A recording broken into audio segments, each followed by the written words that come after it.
Come and get started on a new mission, a new direction, a new intention. Welcome to 5.8G Alive at Connections 50 Plus. I am Terry-Ann Joseph Brathwaite. And I am Jennifer Gibbons Joseph, catering to all your prospects in the third act of life. Economic well-being, social gratification, personal fulfillment. Join us on Wednesday at 6 p.m. on Connections 50 Plus Facebook page, YouTube channel, and on Gael the Caribbean.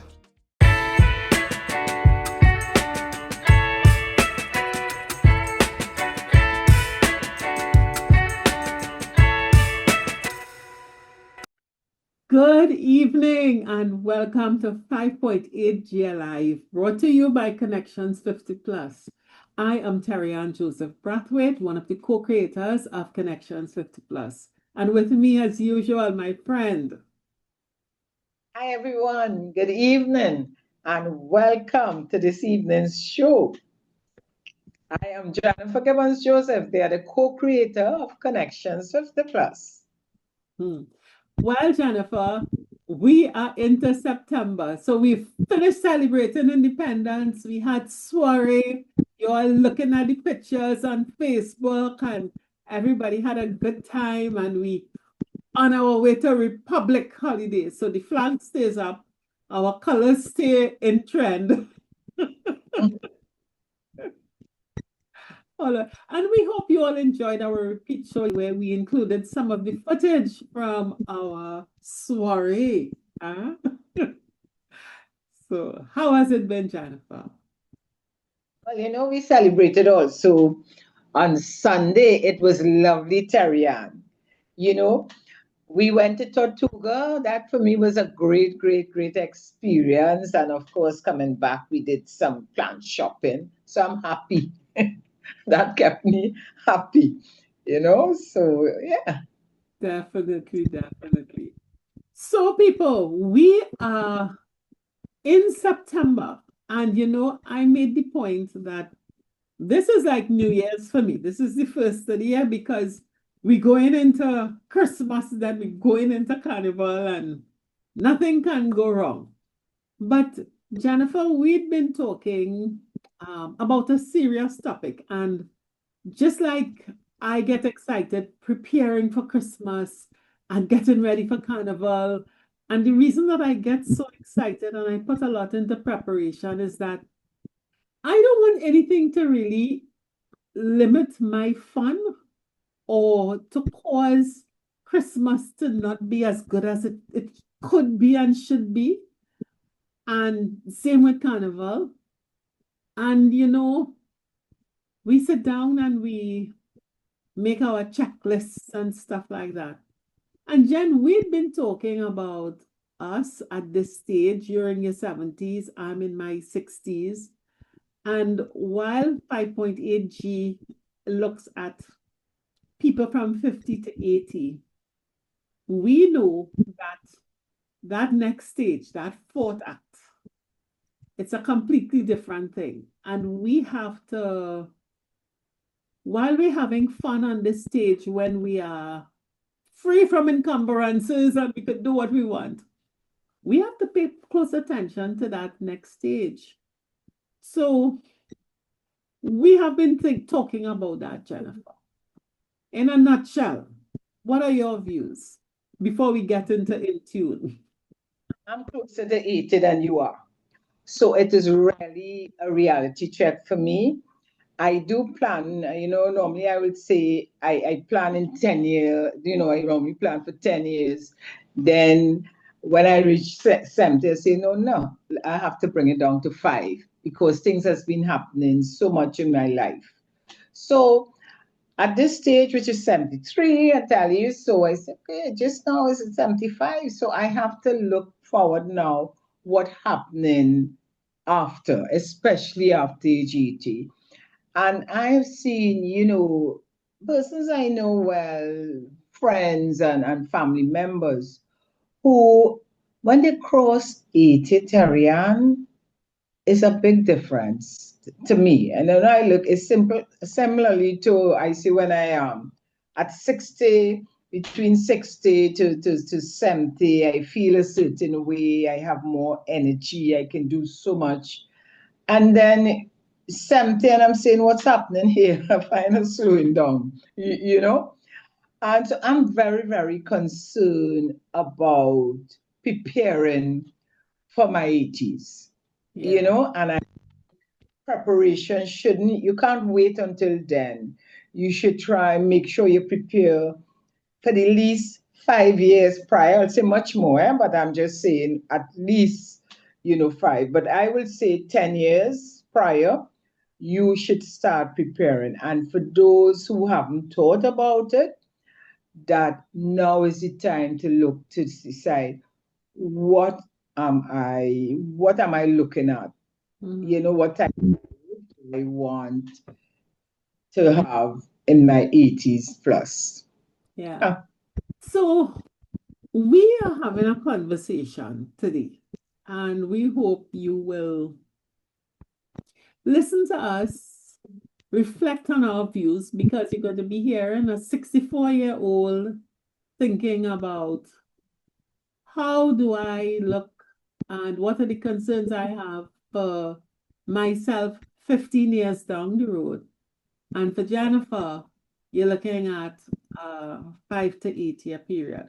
So let's get into and let's talk about life in the 80s from the perspective of the 60s and 70s. So we in tune.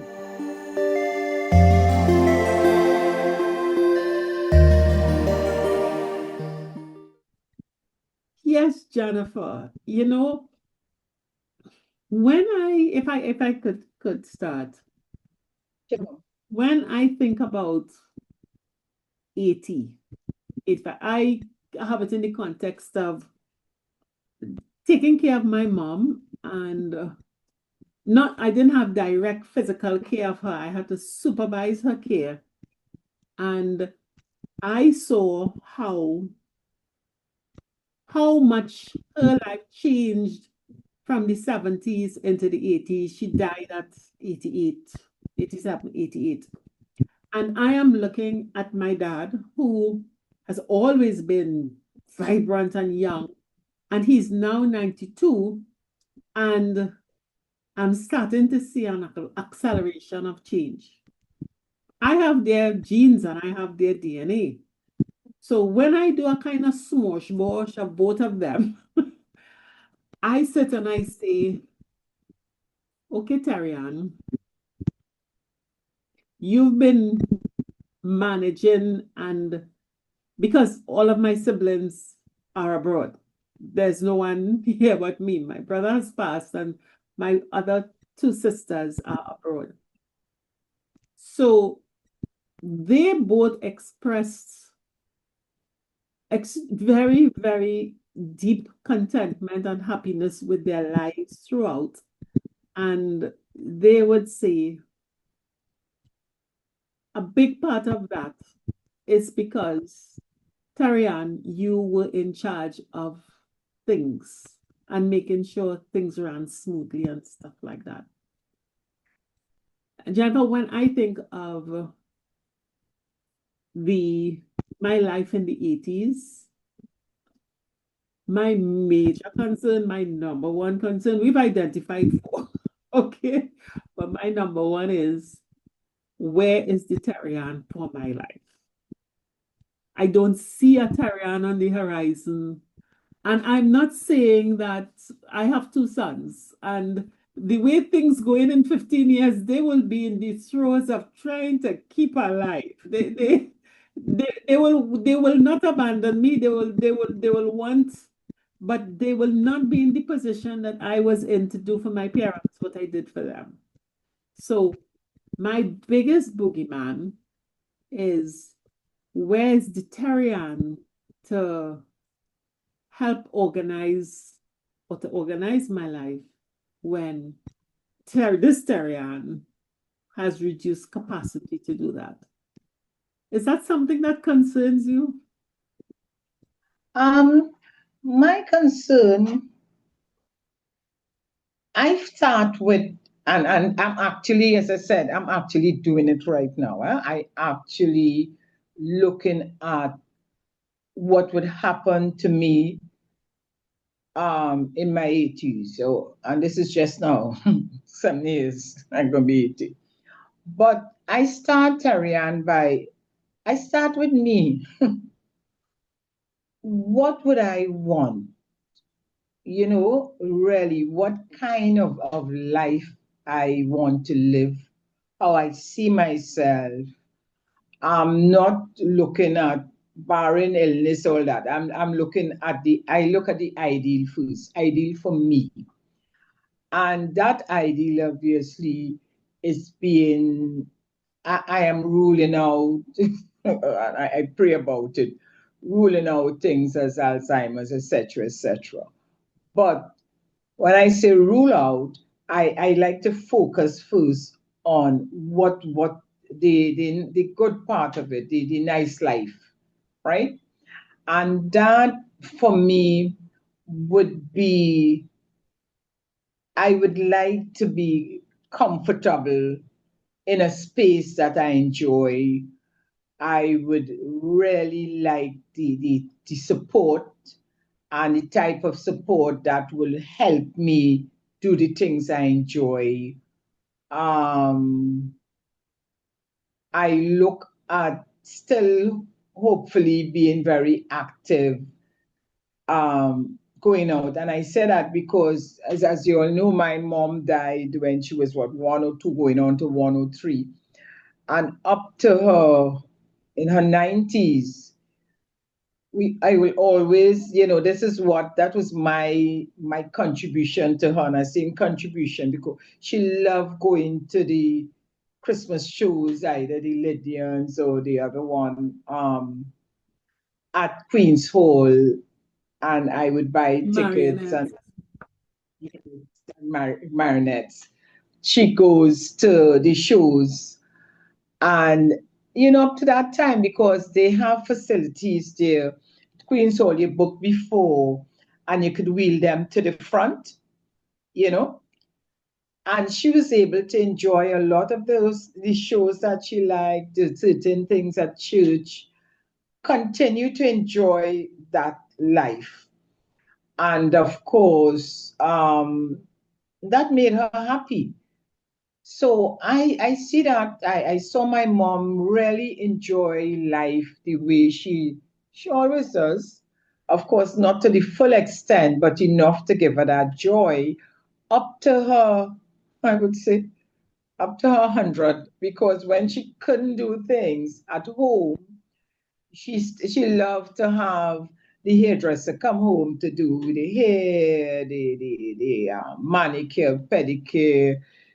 She couldn't do her gardening then, but she would be able to go outside, and she had somebody and she can order them around how she want the plants, etc., etc. So having seen that, of course, without a care, having a caregiver doing, helping her do the things that she liked, I see myself in that same sort of, wanting that same sort of life for me, doing the things that I enjoy and having the support, you Yes, know. having assistance to make sure your quality is the same socially. Yeah. So that's, of course, we'll have to go into more detail how we're going to do that. But my general picture of myself at that age is painted there for you. Yeah. Another thing that I try to shape is, now, my parents never lost mental faculty. So dementia, Alzheimer's, I mean, they have old age forgetting. But not to say that there was no diagnosis of but they also had serious mobility challenges, all because of falls, and a huge loss in energy. So while their minds were still going and thinking, and I can do this, and I can achieve this, and I can do that, their bodies just totally disappointed them because they just did not have the energy, the physical capacity um, to get things done and get things organized. And I sit and I say, okay, Tarian, I am such a, some people may call me a busybody. People say that you're always so busy. I'm always wondering if you have time to do this. And I think I sitting down lazing around and I have plenty time. But when people look at me, they say you don't keep quiet. You're always doing something. And I think of how would I begin to, I don't want that drop in energy to come suddenly and my mind is still there, but my body can't respond, you know? And I think about, okay, how am I going to manage that? Would I become a crotchety, miserable person who is frustrated and taking out your frustration on the poor person who have to organize things that I can't see yet? But it is a real concern for me, you know? So we've identified three things so far. The reliable people, being able to continue with your life personally, and having energy. What's another thing that you're concerned about, Jennifer? My just following that, because as I said, I like to socialize and go out. So I have to from now look at who who would be with me on that journey. You know, so far as it is now, I'm happy. I have friends and me driving around and having a good time. And I do know I have friends in the early 80s, who just enjoying life just as if they were in the 70s, but they always have some support. They don't be by themselves. So my concern, because we all growing, my circle of friends, we all growing old together, is to identify, you know, who would be around to take me out. And not me, I want to go along with my friends also. So I'm not sure if it's a concern, but it's something that I have listed as to put in place. And it would really be a reliable driver. I don't want to depend. Of course, I know if they help out, that's great, because as you know, I have two daughters, but I think they're trying to have life and they're doing their thing. So I don't want to put any pressure to my children to say, when I reach that age, I want you all to do X, Y, and Z. No, I want to be able to do it and make my own decision. So have a reliable driver, a reliable friend, maybe who will, I could say, let's go so and so. And they say, okay, I will pick up you and your friend and drop you and bring you back. And that is when, if we can't drive at all at that stage. So, as I said, it's not so much of a concern, but it's something I realize I would have to put in place, to make it a reality when that time comes. Yeah, yeah. One of the things, and adjacent to that, if I were to look at that,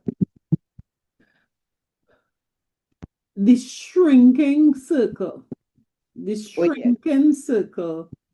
It's one thing, you might have your driver and you could move around and you could go around, but as your circle shrinks and the number of like-minded people start disappearing, which Yes.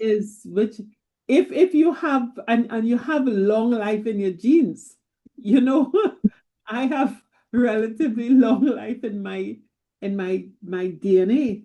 The things that affected my mother's health are not in me, and my father is as healthy as ever. So he could become a centenarian easily. But I see him having that energy, having that interest, having the wanting to be out there and still be a part. Yes, there's a physical challenge, mobility challenge, but the biggest challenge is the shrinking circle of getting up in your 80s, getting up in your 90s, and if you are blessed with long life, you know, the circle of people that you had so much fun with in life gets getting smaller and smaller until you do probably the one or two that are still there to share those days with you are far away. And the challenge is, okay, how do I reset and make new friends at that age? So how do I last week we talked about the not last week, the week before, the joy and the need for us to be social. So do we have the flexibility built into us to meet new people, engage with new people, build new relationships, as opposed to being like typical old people getting set in your ways and this is my friend, this is how it is to be. Those things can be a challenge.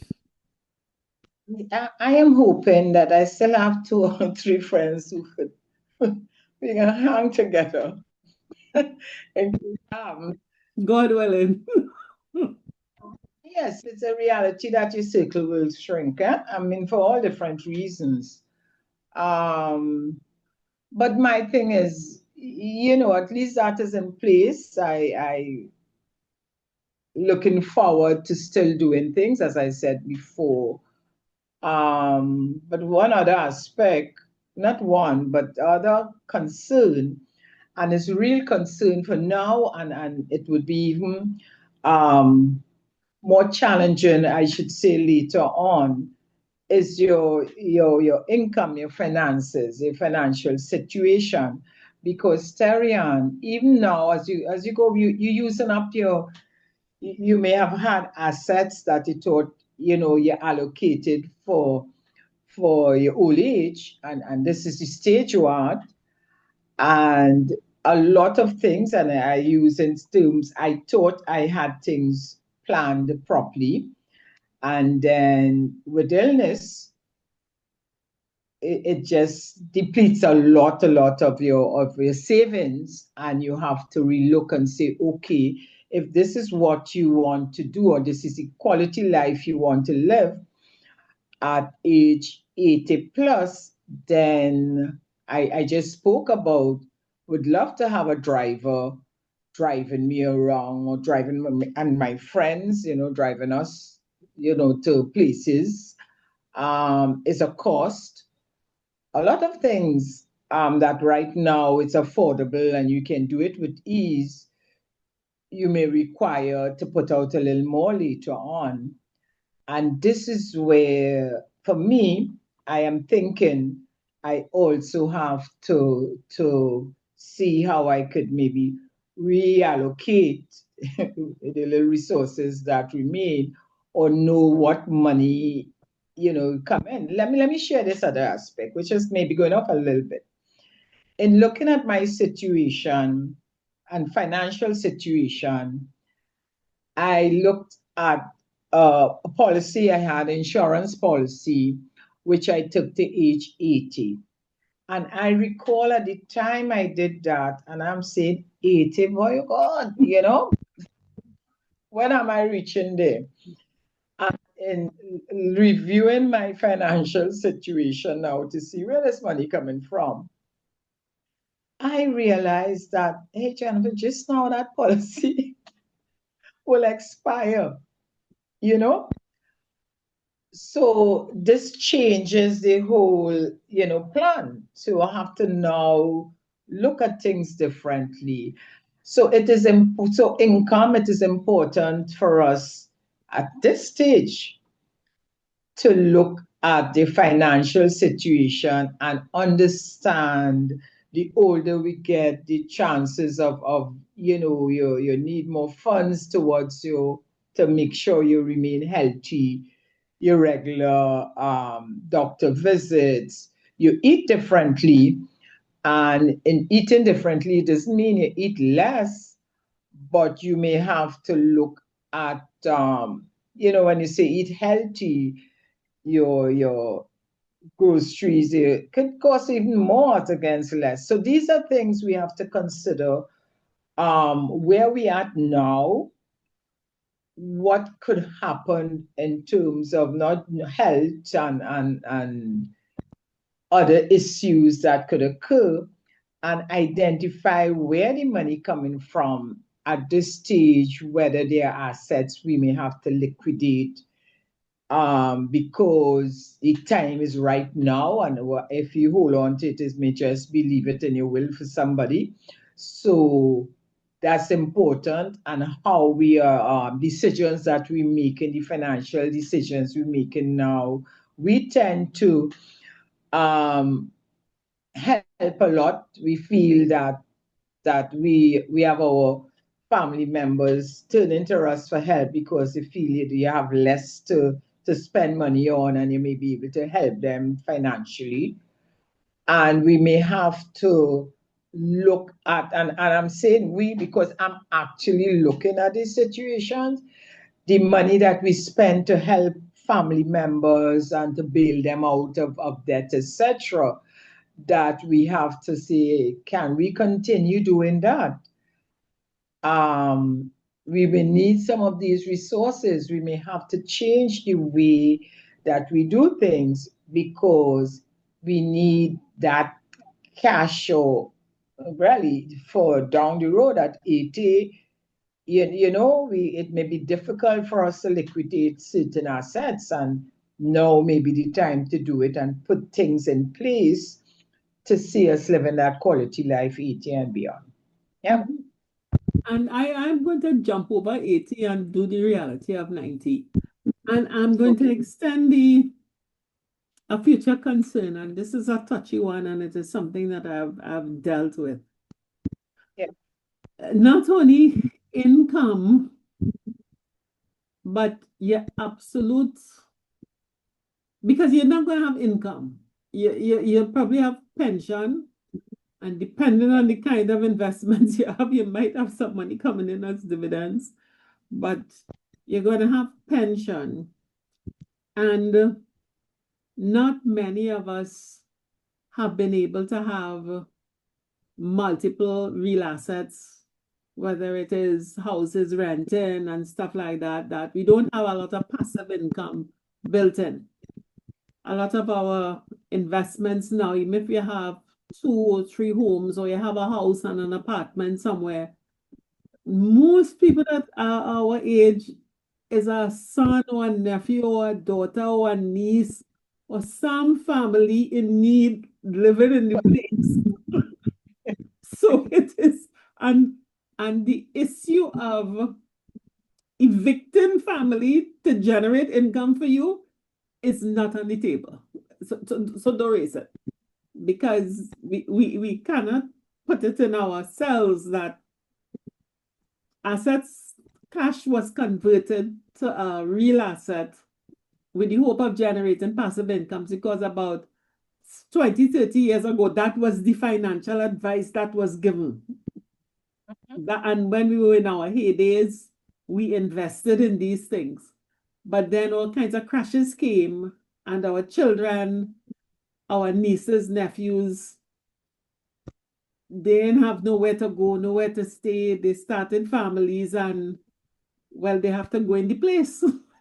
And we have, a lot of us are presently living in spaces that we know to our hearts we can't manage in 15 and 20 years, or 5 years, or 10 years. Jennifer, you've made a beautiful transition already. We know we cannot manage it. Either these too much steps, we don't know what will happen to knees and hips, or energy, too many rooms, security. It's just too far. We don't know if we'll be able to drive. So is it accessible for taking taxis, public transport, and things like that? So where we live is compromised. Compromised meaning that it's not suitable for us as we get older, and our alternatives for living are occupied by other people that we have emotional attachments to, and we don't know how to break those attachments. And we are at the stage where, as you talk about income, the flow of funds, they're like this. You know, even if we are professionals, we are lawyers, we are doctors, we are accountants, we are engineers, we are consultants, we are whatever it is. If we project out 5, 10, 15 years, we know that there are younger, stronger, more current professionals that are coming up and will take our place. So our capacity to earn is reduced. So the thought of renovating the house, getting another place for the, the niece or the nephew, or worse, the niece, the nephew, the daughter, the son, the aunt, the uncle, even if you bring them into the place that you're living to share it, you know that it can't be maintained, and the family is not going to have the income to maintain where we are now. And one of the hardest things is, how do we adjust? How do we cut? How do we make that change? And I'm saying, yes, if it's 5 years to 80, or 10 years to 85, or 15 years to 90, the issue is when we look at where we are. I have 17 steps to find my bedroom in my house. And sometimes now, halfway through, I have to stand up and watch the other 8 steps. Which I have to watch them. And my knees start to creak. And I know that a change must come. A change must come. And I think I'm going to get an elevator for this house because I can't move from here. Even if I sell this house, I can't get another equivalent. And you know, you have the children, you have all kinds of things, and you sit there and saying, the day is going to come when I can't climb these steps again. And so that income issue really, if we think about it, can wrap into the look at where I live now, and is this suitable for a 90-year-old, for a 85-year-old? Let's think knee replacement, hip surgery. Let's think heart problems. Let's think arthritis. Let's think all those things. And even at this stage, are there modifications that we can make? And can we make the modifications? And, you know, sometimes we think, well, this one, the house is for this one, and the house is for that one. And I can't change it for me because when I'm gone, you know, they have to get it. And, you know, we could end up on the doorstep of 90.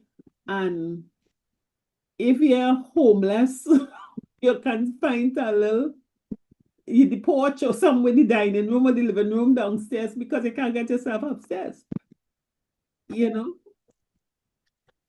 Ariane, that is so real. And that is why it is better. Now is the time. We cannot wait until reach 80 to make these decisions.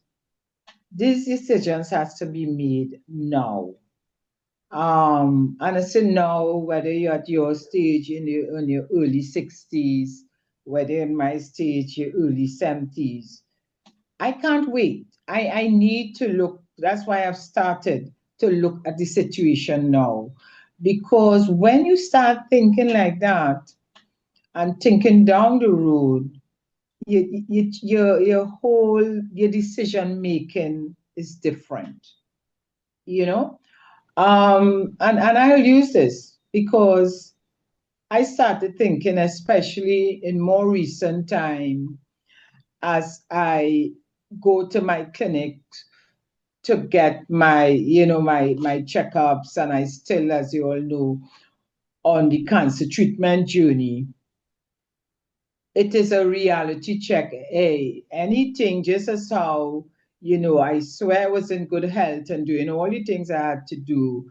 And then you are told that, hey, you have cancer, and then you have to do surgery and all these different things coming, one after the other, without, still hasn't stopped in terms of dealing with my health. And I had to say, hey, you know, check out this bathroom you have here. Just now, the mornings I get up and I'm feeling my legs stiff. And I'm saying, hey, just now you might be able to raise your leg. Hey, check yourself. And I started, Terry, I had to change around. I had goals to do all sort of things. And now my priority is, hey, get this bathroom outfitted in such a way that in the event you may have to use a wheelchair or something to go into the bathroom, you can't wait. I can't wait until or I go to the doctor or get up a morning and I can't move my legs. This is the time for me to do it. And they have such modern designs that whether somebody young or old or whatever age can access it with ease. So it's not to say a billet that is only somebody who, have some sort of disability have to use it. No. So of course I am looking now at designs for bathrooms that so I'm all excited to do that, but it comes at a cost. So it ties back with money that your income. I'm not saying you're really you look at that. So a decision I may have made to say, okay, let me help a friend or family member and stretch myself after saying, no, no, no, I can't do that again. And as I mentioned to you, simple other home renovation plans that I had that I look at and say, no, that is not necessary. I move that as those things are very low on my list. And what is high up is the things that would help me and make me comfortable, as I say, 80s. So when I say 80s, my 80s going into 90s. So whatever all the decision now is me in that fourth stage of life. So accommodation is really critical for me. And you mentioned decisions certain people have to make that we tend to hold on because this is the first house we bought or we inherited from our parents. So all these stories that we want to let go and we're not leaving that property no matter what. And especially if you have family members coming back and living with you because of the financial situation out there. But it's a time to have a family meeting and discuss and say, this is my situation. This is how I would like to. I have worked hard all the years. So, what can we do to make sure I am also comfortable while helping you all live your life? Other let them take some responsibility. But we tend not to discuss these things because, Sarian, we don't want to think of us aging and reaching that stage. Um, so we don't openly speak about what type of life we would like, 80s and 90s, because we see ourselves as not reaching that stage, even if we're very close to it. We don't want to face that reality, that have some very tough decisions to make to really, be ready for that stage. Yeah. Jennifer, you talk a lot about the family meetings and so on. And I think that many of us are just not accustomed putting ourselves in the center and first. And I don't mean it in a selfish way. I mean it in terms of understand that you are the cornerstone and a lot rests on you. So reinforcing yourself. And there's so many people that we talk to, and all of the decision making, all of the considerations, all of the issues are about the well-being of others, even as the person who is talking is showing physical, emotional, mental signs of breaking down. Yes. You have illness, you have physical arthritis, they're bent, they're tired, they're not thinking like they used to because there is so much stress. But you ask them a question about you, and very, very quickly the answer wanders into the daughter, the son, the auntie, the niece, the mother, the father, and all of these things that think, and you just see the pressure building up. So I say that to say that, and this is something I think this is one of the reasons we probably get along so well, is that when it's time to make a decision that suits either of us, it makes it. But I will say very, very honestly to, to our cohort listening to us, especially where this issue of housing is concerned, and it mightn't be the whole house, it might be just if you have a little room and you want to add a bathroom, or you want to make sure, even if it's a small cupboard, they have the things now where you have the shower over the toilet and you do everything in one, everything drained out in one. And I think there are some things that you just do and you inform later. Because unless you have your family has a history of looking at you and being concerned about your needs and prioritizing your needs, if your history is that your family is accustomed to you giving and giving and sacrificing, this is not the time to have a family meeting about things that are related to you. I think this is the time where you sit down and you say, I need to get a new bed. I need to make a little bathroom at the side of my room. I need to air condition my room. I need to move that step and put a ramp. I need to widen that doorway so that if I have to be in a wheelchair, it could fit. I need to look at this space and see where a helper or aide could spend the night and I still have privacy. So it might mean the closet might have to become a little bedroom, and go ahead and make those adjustments. When you have the family meeting, have the family meeting to say, listen, this is what I did, and this is the rest that leave back. Because if your family is not accustomed to you putting yourself first, your family may find a lot of reasons to say, but you don't need all of that. You don't need to do this. You can postpone that because look, we have this that has to be done and that has to be done. And then we could end up at 90 and 95, really, really without the means, without the income, and very, very uncomfortable looking at another 5 or 10 years of life, depending on our health. Terry, and there are so many I know of people who out there who don't feel empowered to make decisions like that on their own. And when they voice what they would like to do, they get so much in the negative feedback and pushback that they just kind of give up and leave it alone. And I am saying to those who listen to us who may be in that situation, and a bit very timid to talk out or take steps, as you just suggested, and go ahead and do the things that will be to their benefit. If you have to, Terrian, it's a change in mindset as we age.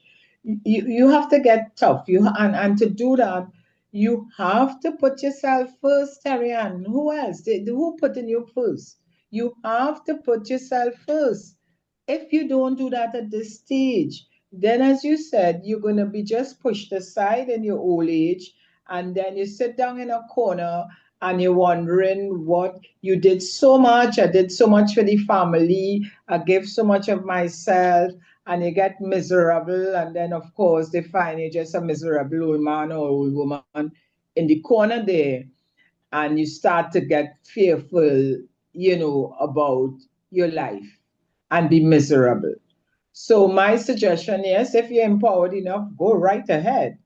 But if not, you have to empower yourself. And my thing is the motivation to do that is to start a dream of you, what you want and what you could achieve. The other thing I want to just mention here, Terry Ann, that we some of us are stuck in an old way of thinking that they feel, anything you may suggest, they may think, oh, I don't have that money. There's plenty money. You can't do that. They could say that because they have money, that sort of story. And they don't investigate of different ways that they can do things. And they realize it's not about money. It's not going to be costing you the type of money you think it is. Because they may look at certain things that we suggest as luxuries, and they feel they don't deserve that quality of life, and they're not giving themselves that option to really live life at that stage and be comfortable. So again, my thing is to don't just dismiss. If you want something, don't just dismiss it, or don't allow other persons to dismiss it and say that will cost too much, or why do you want that. I actually know of a situation where they, friend, they want to do certain things, and some, they ask, why do you need that? That costing so much, you don't really need that. But so we have to be strong. We have to be very strong in terms of our making, and go ahead and do what it is you have to do, and do it now when you have energy. Let me tell you. We have to be strong, and we have to be resolute, and we have to be practical. You look in the mirror, I look in the mirror and I say, I look at pictures. I'm looking ahead of me of a picture of me when I was probably in my mid-30s. And it's really no different. A lot of people meet me now from, so you have not changed a bit. And it's true. And that picture reminds me. And I think because we look at ourselves and we feel that we're still there. And so you're in this house, and the house represents you. It doesn't represent you today, it represents you 40 years ago, 50 years ago. And it ain't no way relevant to you 5 years from now or 10 years from now.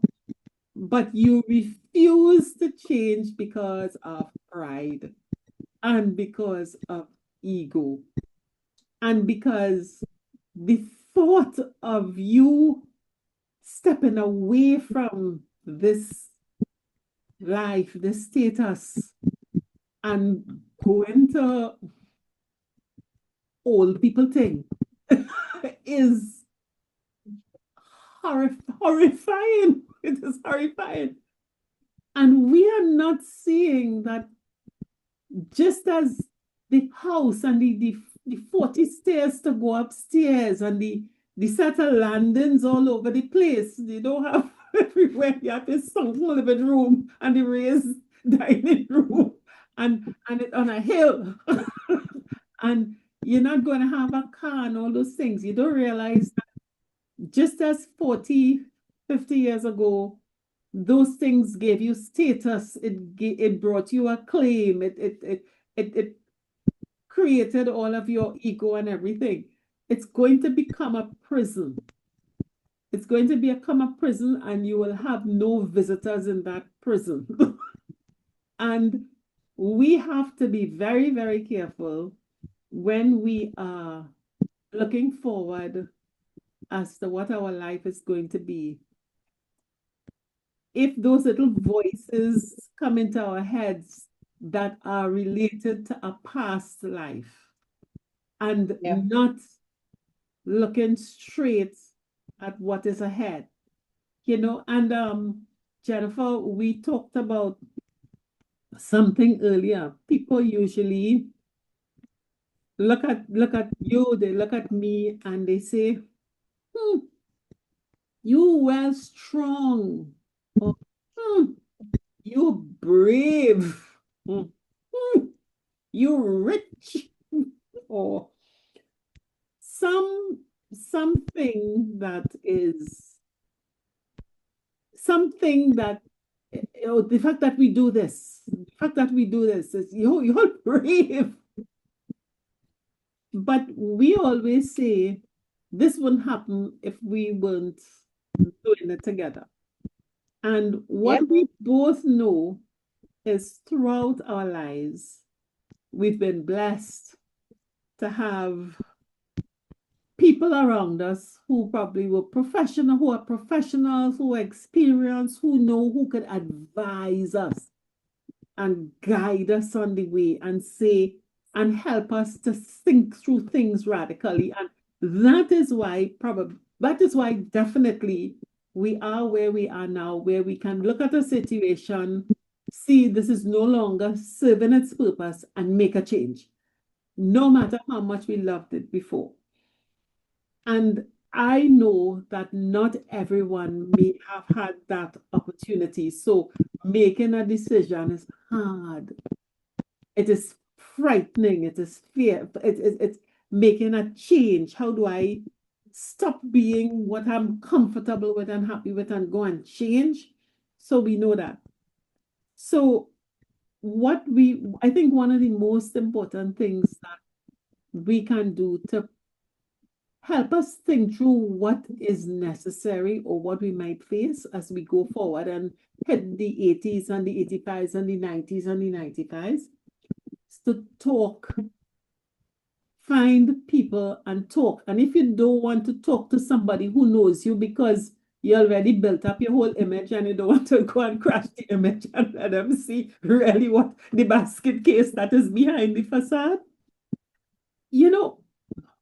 walk into a health center, go to legal aid, go and talk to a professional, go and visit a senior home, go to the hospital and talk to a nurse and get a sense of what is real and what adjustments must be made.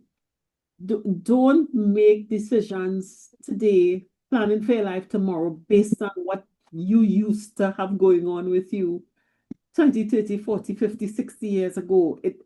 That is the route to disaster. I think that is so critical. And the other aspect to Terry, and that we have to pay attention to, is stop focusing on the not having money to do these things. Because when you make a decision and when you can envision it, you would realize it's not about money, It's about really your intentions. You have it set out, and I'm telling you, I'm smiling here because I know you said they normally tell me you're strong and you're thinking positive. All of us have a mind we can think positive. I'm not paying to think positive, I have recognized that when I look at the positive aspect of a situation, I turn it around. There are lots of challenges, and if I focus on my challenges and the negatives and all the things that happening, no, I'm Nothing will about. happen. Nothing will happen. I will just feel stuck and complain and complain. Like someone told me, well, you don't complain. I said, but that making sense. What I want to do is really look at this is my situation. It didn't cost it cost an X. I don't have X. How can I still achieve something? And you can, you know. And this I like to throw in these real situations, and Terry Ann will tell you. So, and I share my personal situation. So I have a challenge by me, and I need to raise my wall, right? And the guy came and he gave me a quote, and he said I have to go about 3 bricks high, and he did a quote. And I said, no, I want something more fancy. And I saw they advertised this sort of, not real wood, I can't remember the correct name of it, but you just clip it together and you put it on. So, of course, that costs twice the price. And now that I reviewing my financial situation and I realize, my health journey costing me a lot more than I planned for. And I have this idea of doing over my, not idea, but goal, which I'm going to definitely do over the bathroom. And I talking to Terry, and we went, looking for plants, and we got the idea. You know what? I don't have to spend all that money. Let me spend a few $100, if so much, on some nice we and do a nice fence to the back. And I have a nice fence there, and I would have saved that money to go towards the bathroom. So if you by money and not by what you want to achieve, you could run into problems and just get depressed. So let me tell you, I'm all excited about my fence that's going to be set up soon, and that keeps me happy because I'm achieving one goal. I just shift a bit in terms of, as I say, pivot, and I'm good. So I'm just sharing so you will know, hey, don't let the money, the thought of not having money keep you back. A lot of things you could achieve to make you very happy, and you don't have to spend the kind of money you think, that you'll have to spend. Just want to, share that one. Definitely. Great. So, I hope that you all appreciate what we are trying to do with this conversation. The bottom line is that we have to enjoy life at every stage. At every stage. Aging is a natural process. It's natural. And the fact that we are aging means we're not dead. And that is a blessing.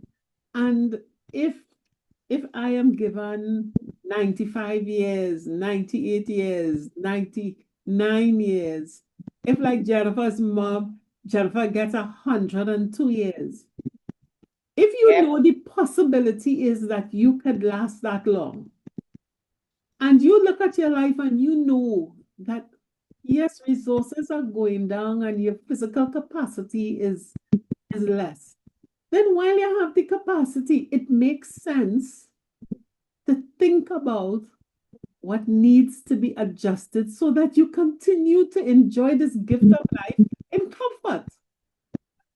And I don't see that as an issue. I am looking forward to aging. If I am blessed with years, I want to be prepared.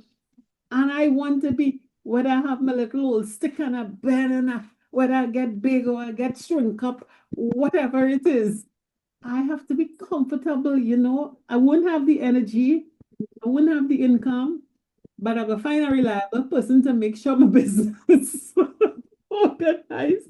As you said, Jennifer, somebody to carry us a little show. I go in.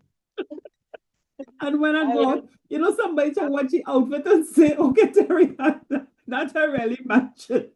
put this one differently.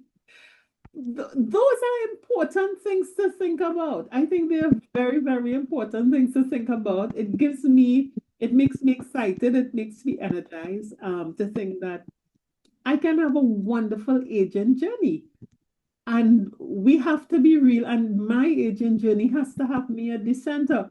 The resources that are there, you'll get it when you're dead. But I am going to use some of it to make sure that my life is happy. And no one can fault me for that. Well, Terry and I have used up all. So my children know don't look for anything. I just live my life as it is now. You know, And all that's what I why so had. many people admire the life you live in. Very hard to support my family, and they know. I think that's why they know that. I really, as you said, there's a time for everything. And in the early stages, you work hard to support your family and make sure you put things in place for them. Um, because at this stage, you don't want to have to be minding children again. You did that.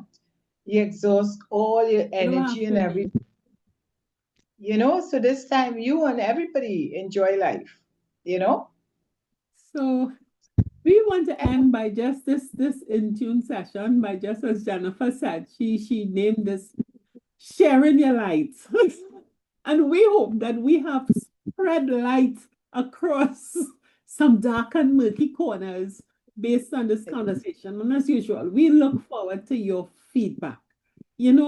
Send us some feedback. Tell us, did we capture the issues that are important to you?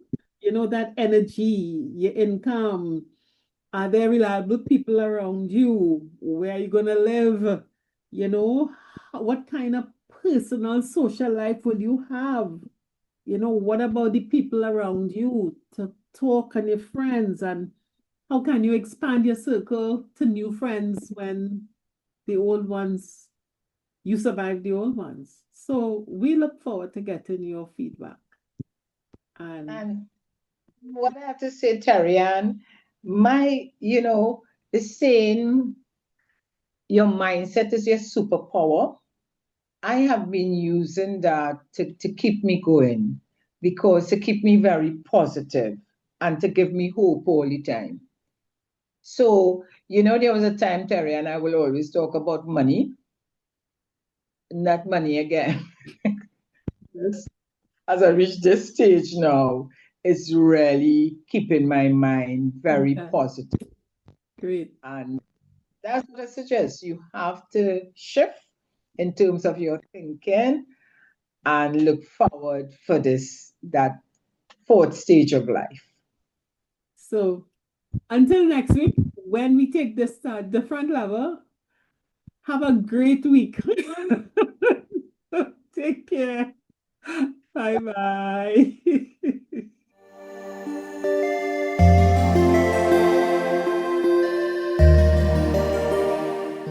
50 Plus Tribe and follow us from Trinidad and Tobago and the Caribbean. Thank you for joining us on this Connections 50 Plus 5.8G Alive show. We hope you enjoyed the lively conversation and look forward to seeing you next week. Don't forget to like our Facebook page and subscribe to our YouTube channel. We really love getting your feedback. Bye for now.